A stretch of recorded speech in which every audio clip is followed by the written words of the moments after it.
कर्ज घेता आणि 5-10 वर्ष कर्जमाफीची वाट पाहता त्या पैशांनी काय करता? कृषी मंत्र्यांनी शेतकऱ्यांना सुनावलं. महाराष्ट्रात महायुतीचं सरकार पुन्हा एकदा सत्तेत येऊन आता जवळपास 4 महिने झाले आहेत. मात्र विधानसभा निवडणुकीच्या प्रचारात महायुतीच्या नेत्यांनी दिलेल्या आश्वासनांची पूर्तता अद्याप देखील सरकार करत नसल्याचं पाहायला मिळत आहे. महायुतीमधील भाजपा, शिवसेना, शिंदे गट आणि राष्ट्रवादी काँग्रेस अजित पवार पक्षाच्या नेत्यांनी शेतकऱ्यांना कर्जमाफी देण्याचं आश्वासन दिलं होतं. मात्र आता सरकार सत्तेत येतात सर्व घोषणा हवेतच विरल्या का असा प्रश्न विरोधक विचारत आहेत.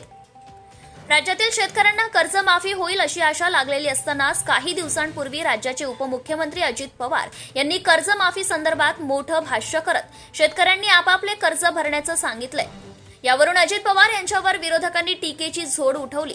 यानंतर आता राष्ट्रवादी काँग्रेस अजित पवार पक्षाचे नेते तथा कृषी मंत्री माणिकराव कोकाटे यांनी देखील कर्जमाफीवरून शेतकऱ्यांना सुनावलं आहे. कर्ज घेता आणि 5-10 वर्ष कर्जमाफीची वाट पाहता कर्जमाफीच्या पैशांनी काय करता असा अजब सवाल कृषी मंत्री माणिकराव कोकाटे यांनी शेतकऱ्यांना सुनावला आहे. कृषी मंत्री माणिकराव कोकाटे काय म्हणाले? उपमुख्यमंत्री अजित पवार यांनी म्हटलं की कर्जमाफी होऊ शकत नाही, मग शेतकऱ्यांना कर्जमाफी मिळेल की नाही असा सवाल एका शेतकऱ्याने कृषी मंत्री माणिकराव कोकाटे यांना विचारला.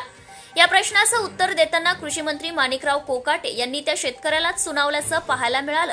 कृषी मंत्री माणिकराव कोकाटे यांनी म्हटलं, मग जे नियमित कर्ज भरतात त्यांनी का बरं कर्ज भरावं? कर्ज घ्यायचं आणि 5-10 वर्ष कर्जमाफीची वाट पाहायची, तोपर्यंत कर्ज भरायचं नाही असं म्हणत माणिकराव कोकाटे यांनी शेतकऱ्यांना सुनावलंय.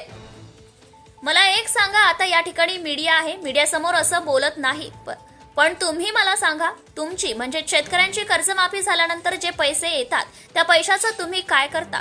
शेतीमध्ये 1 रुपयांची तरी गुंतवणूक करता का? सरकार तुम्हाला आता शेतीमध्ये गुंतवणूक करण्यासाठी पैसे देणार आहे.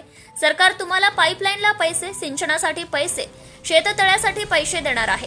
सरकार भांडवली गुंतवणूक करतं, मग शेतकरी भांडवली गुंतवणूक करतात का? शेतकरी म्हणतात पीक विम्याचे पैसे पाहिजे, मग त्यातून साखरपुडे करा, लग्न करा असं म्हणत माणिकराव कोकाटे यांनी शेतकऱ्यांनाच सुनावलं आहे. Subscribe now and press the bell icon. Never miss an update.